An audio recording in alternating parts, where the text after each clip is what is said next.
ఆరోగ్యం ఏం బాగోలేదండి. రక్తంతో వాంతులు అయిపోతున్నాయి, ముక్కులంటే రక్తం వచ్చేస్తుందండి. అమ్మ ఇలా కారు కొనుక్కోవాలి, కారులో తిప్పుతానమ్మా, డాడీ మిమ్మల్ని కారులో తీసుకెళ్తాను.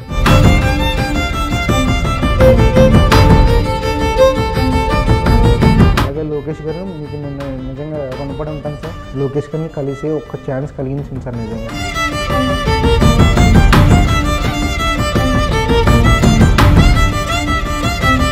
నమస్తే, నేను విజయ్. యథార్థంగా జరిగినటువంటి కొన్ని సంఘటనలను ఆధారంగా చేసుకుంటూ ఇటీవల వచ్చినటువంటి అనేక సినిమాలు విజయవంతమయ్యాయి.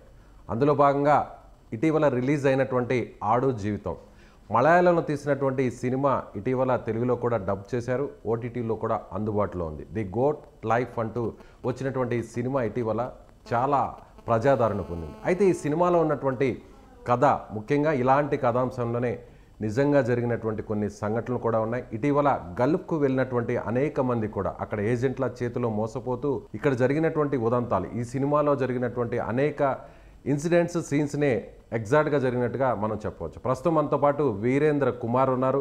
ఇతను ఖతార్కు వెళ్ళారు. ఖతార్లో అక్కడ ఏజెంట్ చేతిలో మోసపోయి ఆ తర్వాత ఎడారిలో వదిలిపెట్టేశారు. సేమ్ టు సేమ్ అక్కడ పృథ్వీరాజ్కి సంబంధించినటువంటి ఆ సినిమాలో జరిగినటువంటి ఇన్సిడెంటే వీరేంద్ర కుమార్ కూడా జరిగింది. అయితే తాను పెట్టినటువంటి సెల్ఫీ వీడియో ద్వారా ఒక్కసారి వైరల్ అయింది.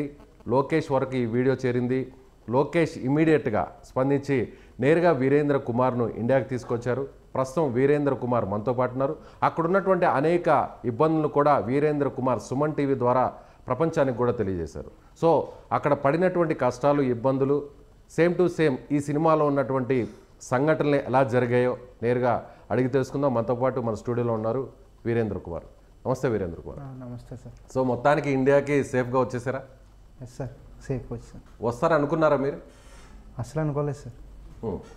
నేను ఎప్పుడైతే వీడియో పోస్ట్ చేశానో సార్, మా ఫ్రెండ్స్కి పెట్టాను సార్. ఫస్ట్ ఆ వీడియో పెట్టిన తర్వాత వాడు ట్విట్టర్లో పోస్ట్ చేసిన తర్వాత నారా లోకేష్ గారు రియాక్ట్ అయిన తర్వాత అప్పుడు కొంచెం హోప్ అనేది కలిగింది సార్. అది కలిగిన తర్వాత నన్ను లోకేష్ గారు ఎన్ఆర్ఐ టీమ్ సౌదీ అరేబియాలో ఉంటారన్న విషయం నాకు కూడా తెలుసు. వాళ్ళే నా నెంబర్ వాళ్ళు తీసుకుని వాళ్ళు నాకు ప్రత్యేకంగా ఫోన్ చేశారు సార్. ఎవరు ఏంటని కూడా చెప్పలేదు సార్. ఇలాగా ఎక్కడ ఉన్నావమ్మా నువ్వు అంటే, ఇలా సౌదీ అరేబియా ఎడారిలో ఉన్నాను సార్ అంటే, సరేనమ్మా నేను చెప్పేది కరెక్ట్గా విన్నాము, నేను చెప్పినవే ఫాలో అవ్వమ్మా నువ్వు, నేను ఇండియాకి తీసుకొచ్చే బాధ్యత మాది. నారా లోకేష్ గారు చాలా స్ట్రిక్ట్ ఆదేశాలు ఇచ్చారు నీ గురించి, నేను ఎలాగైనా ఇండియా తీసుకొచ్చే బాధ్యత మాది అని చెప్పారు సార్. ఏం చెప్పారు వాళ్ళు ఇచ్చినటువంటి ఆదేశాలు ఏంటి? నారా లోకేష్ గారు చెప్పడం వాళ్ళకి ఏం చెప్పారంటే సార్, ఆ అబ్బాయి ఎలాగైనా ఇండియా రావాలి, ఎంత ఖర్చు అయినా పర్లేదు ఇండియా అయితే ఆ అబ్బాయి రావాలి అని చెప్పారండి సార్. వెంటనే వాళ్ళు నాకు ఫోన్ చేసి, అమ్మా నువ్వు ఇలా వీడియో పెట్టావు కదా, వైరల్ అయింది, నా పేరు రాధాకృష్ణ ఆయన పేరు. మీకు ఫోన్ చేసిన ఎన్ఆర్ఐ టీడీపీ లోకేష్కి సంబంధించిన ఎన్ఆర్ఐ టీమ్. ఓకే, రాధాకృష్ణ గారమ్మ నా పేరు, నీకు ఇంకా ఎవరైనా ఫోన్ చేస్తే నేను ప్రాసెస్ చేస్తానని చెప్పమ్మా, నీకు ఎవరైతే ఫోన్ చేశారో వాళ్ళు అని చెప్పారు సార్. సరే సార్ అని నేను వీడియో పెట్టిన వెంటనే నా ఫ్రెండ్ మళ్ళీ సుమన్ టీవీకి ఫార్వర్డ్ చేయడం, సుమన్ టీవీ కూడా నాకు చాలా హెల్ప్ చేశారు సార్.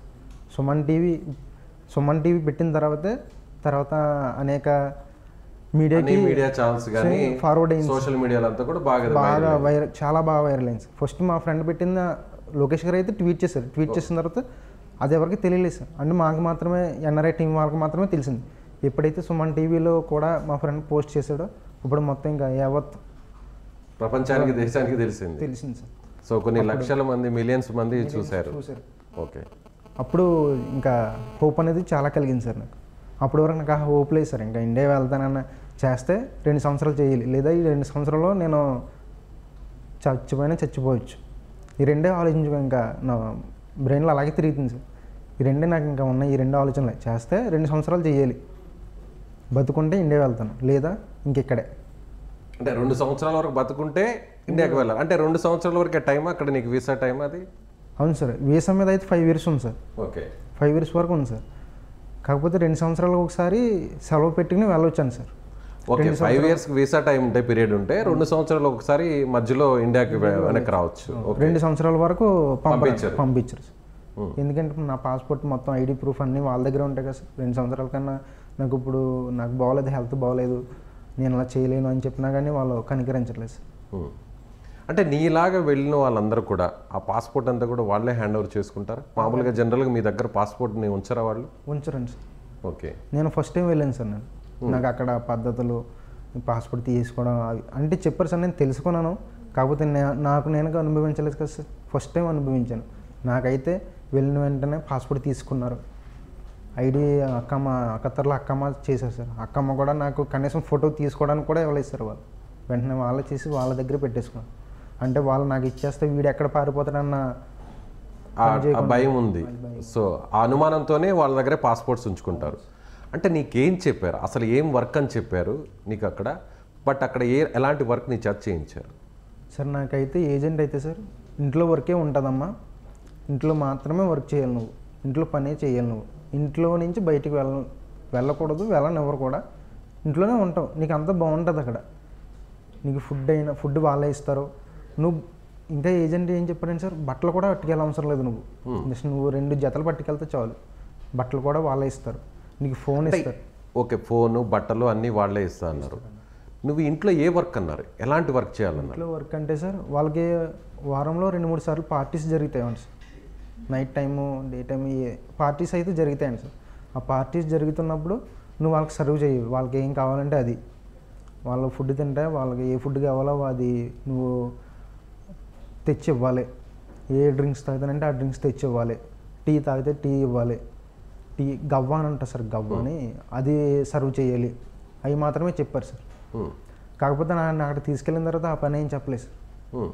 తీసుకెళ్ళి సౌదీ అరేబియా ఎడారిలో ఒంట్ల దగ్గర పెట్టేశారు సార్. ఓకే. ఇంత టెక్నాలజీ అప్పట్లో లేదు, ఇంటర్నెట్ కావచ్చు, లేదంటే సోషల్ మీడియా కావచ్చు, ఇది లేదు. అక్కడ ఓన్లీ ఫోన్ సౌకర్యం మాత్రమే ఉండేది. అందువల్ల బయటపడలేనటువంటి పరిస్థితి. సో ఇప్పుడు టెక్నాలజీ వచ్చింది కాబట్టే మీలాంటి వాళ్ళు ఈ విధంగా మోసపోయినా కూడా బయటపడుతున్నారు అనుకోవచ్చా? ఎస్ సార్, టెక్నాలజీ నేను ఇంతలా బయటపడ్డాను అనేది సార్ టెక్నాలజీకే సార్. నేను ఇలా వీడియో పోస్ట్ చేయడం అంతా సోషల్ మీడియాలో పెట్టడం వల్ల టెక్నాలజీ. అప్పట్లో కనీసం ఫోన్ కూడా ఉండేది కాదు సార్. అందువల్ల ఆయన అంతలా ఇబ్బందులు పడ్డారు సార్. నాకు ఎంత అదృష్టం, నాకు టెక్నాలజీ దొరికింది, నా చేతిలో ఫోన్ అనే ఆయుధం ఉంది, నేను వీడియో తీసి పెట్టానంటే అది టెక్నాలజీ వల్లే సార్. మీరు ఒకవేళ ఎంత ప్రయత్నించినా, ఒకవేళ మీరు దాన్ని ప్రసారం చేసినా, ఒకవేళ దీన్ని మీరు సెల్ఫీ వీడియో తీసి పోస్ట్ చేసినా, మేము మీడియాలో టెలికాస్ట్ చేసినా కూడా ఎవరైతే రెస్పాండ్ అవ్వాలో వాళ్ళు అవ్వాలి. సో ఇక్కడ ఆ రెస్పాన్స్ అనేది వచ్చిందంటారా? వచ్చింది సార్, డెఫినెట్గా వచ్చింది సార్. ఓకే, ఎలా వచ్చిందంటారా చెప్పండి. ఏంటి? లోకేష్ గారు సార్ ఫస్ట్, లోకేష్ గారి తర్వాత Suman TV sir. Suman TV వెంటనే రియాక్ట్ అయ్యారు సార్. వెంటనే ఓకే, సుమన్ టీవీ వెంటనే రియాక్ట్ అయ్యారు సార్. లోకేష్ గారు ట్వీట్ పెట్టిన మరుక్షణం సుమన్ టీవీ రియాక్ట్ అయ్యారు సార్. సుమన్ టీవీ రియాక్ట్ అయిన తర్వాత మిగతా ఛానల్స్ అని రియాక్ట్ అయినాయి సార్.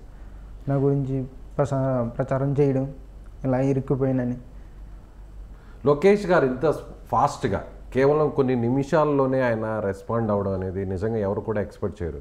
ఒక్కసారి మీ ఫ్రెండ్స్ దాన్ని పోస్ట్ చేయడం, దాన్ని ట్యాగ్ చేస్తూ లోకేష్ గారు మీరేం భయపడొద్దు, వీరేంద్ర కుమార్ నేనున్నాను, మిమ్మల్ని సేఫ్గా ఇండియాకి తీసుకొస్తానంటూ కూడా ఆయన ట్వీట్ చేశారు. సో అప్పుడు ఒక నమ్మకం కలిగిందా? ఎస్ సార్, చాలా నమ్మకం కలిగింది సార్. అది కలిగిన తర్వాత నాకు దేవుడా చాలు, నేను ఇండియాకి వెళ్ళిపోవచ్చు, వెళ్ళే అవకాశాలు ఉన్నాయి, చాలా థ్యాంక్స్ దేవుడా అని నేను ప్రార్థించుకున్నాను సార్ దేవుడికి. ఓకే. తర్వాత నేను ఇండియా వచ్చిన తర్వాత కూడా మళ్ళీ లోకేష్ గారు ట్వీట్ చేశారు సార్, వీరేంద్ర నేను చెప్పినట్టుగా నేను ఇండియాకి తీసుకొచ్చాను, హ్యాపీ అయినా. నిజంగా లోకేష్ గారికి దండం సార్. నిజంగా నేను లైఫ్లో మర్చిపోలేను సార్ లోకేష్ గారు. నిజంగా మా ఫ్యామిలీ అంతా రుణపడి ఉంటాం సార్, మా ఫ్యామిలీ అంతా. ఈ రోజుల్లో, ఇప్పుడున్నటువంటి ఈ రోజుల్లో గవర్నమెంట్స్ ఇలాంటి ఇన్సిడెంట్స్ని చాలా లైట్ తీసుకుంటారు, పెద్దగా పట్టించుకోరు. కేవలం ఒక ట్వీట్ చేయడం వల్ల, ఒక వీడియో పోస్ట్ చేయడం వల్లే ప్రభుత్వమే కదిలింది, లోకేష్ గారి వల్ల ఇదంతా జరిగింది అని అనుకోవచ్చా?